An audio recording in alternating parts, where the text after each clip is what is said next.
тэг сүүлийн нэг цаг л явах нийслэгийн онгоц маань хойшлогдоод бүр цуцлагдчихлаа. Тэгээд одоо яг яах учраа олохгүй айгүй юм бүрхий юм руу орчлоо. Одоо цаг энэхин цагаа 1 болж байна.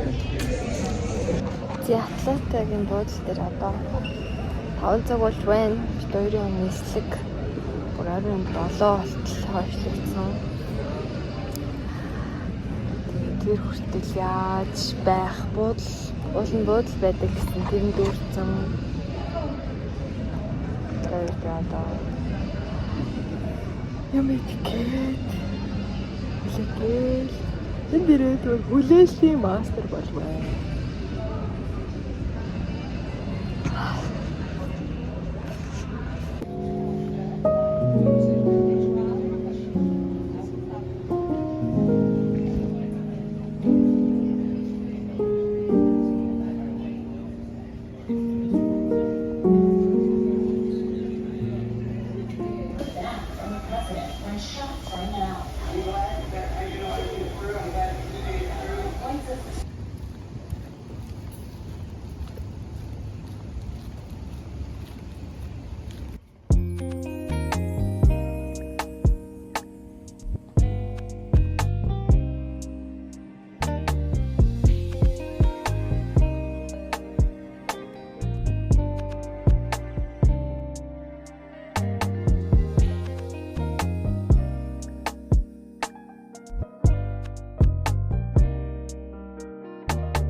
За ингээд ирсэн газраа ирээд 7 хоног болсон байна.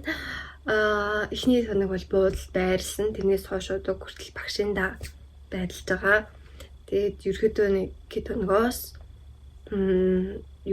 өөртөө амьдрах байдал бол хурж орноо. Тэгээд сургуультай танилцах, сургуультай холбоотой юмнууд хийх, хоттой танилцах, орчиндоо дасах, цагийн нөгөө нойрны зөрүү гаргах гэх мэт олон зүйлсийг бас зэрэг туулаад явж байна. Одоо харцангуй нойр гайг болчихсон. Мөн цаг агаарта аюугаа дасж байгаа. Энд аюу юм халуун, чиглэг, бөхчм уурамсалтай байд юм байна 100-да. Тэгээд ерөөдөө айл нь ер нь гайгүй болж байна. Сургуулийн хувьд гэсэн ихэнх битүү цаасны ажлууд маань гайгүй чинь тань болж байна. Тэгээд одоо л яг эндээ тасаад аюугаа яг энэ тийм амьдралаар амьдарч эхэлж байгаа юм шиг санагдчихээн. Тэгээд сургуулаа танилцуулах, хотоо танилцуулах, амьдарч байгаа бай танилцуулах гээд олон одоо бичлэгийн санаанууд байна. Тэгээд хамтдаа байгаарай. Тэгээд удахгүй бай.